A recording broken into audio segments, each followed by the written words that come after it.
నిజంగా అయితే నిన్న సభలో ఆ నిరుత్సాహం స్పష్టంగానే కనిపించింది మనకు.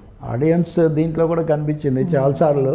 రోజు ₹1,00,00,000 వచ్చేవి నేను ఎన్నిసార్లు చెప్తారండి మీరు సినిమా హీరో, పెద్ద హీరో, మీకు డబ్బులు వస్తాయి, మీరు వదులుకొని రాలేదు, ఇప్పుడు మళ్ళీ సినిమాలు కూడా చేస్తున్నారు, నాకేం పెద్ద అభ్యంతరం లేదు, అది మంచి పద్ధతే వేరే వాటికంటే.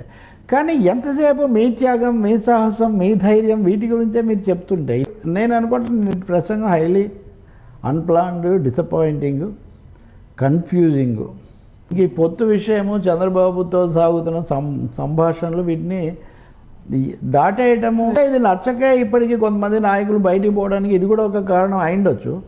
ఇంకా కొంతమంది వెళ్తారు వెళ్ళరు కూడా మనం ఏం చెప్పలేం. కానీ పవన్ ఎజెండా అనేది నిన్న ప్రకటించిన ఎజెండా కానీ అది ఏమాత్రం ఉత్సాహపరచదు ఆ పార్టీ వాళ్ళని అనేది అయితే మనం అది చెప్పగలుగుతాం. మనం టీడీపీ 50 సీట్లు చూడొద్దు, ఎదురు చూడొద్దు 50 ఇస్తారని. 3-0 దగ్గర ఆగండి. 3-0 కంటే ఒకటే. మీరు మాత్రం ముందు నుంచి ఇదే మొన్న కూడా నేను చెప్పాను మీకు. అది చాలా వాస్తవాల ఆధారంగానో లేకపోతే మనకున్న ఇన్పుట్స్ బట్టి చెప్పే మాట తప్ప కొంతమంది లాగా ఏదో ఎవరినో తిట్టడానికో లేకపోతే ఎవరికో హైప్ ఇవ్వడానికో మాట్లాడే అలవాటు లేదు. అది జరగదు. అది 30 చాలా ఎక్కువ. 175లో ఒక పార్టీ, అందులో ఇదివరకు ఏమీ లేవు కదా వాళ్ళకు.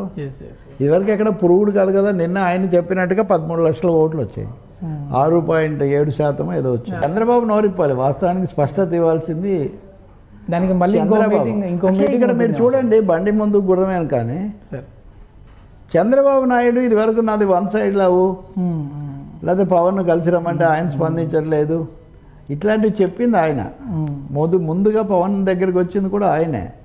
కానీ ఇప్పుడు చంద్రబాబుతో పొత్తు లేకపోతే టీడీపీతో పొత్తు అనివార్యం అని చెప్తుంది ఇప్పుడు పవన్ కళ్యాణ్.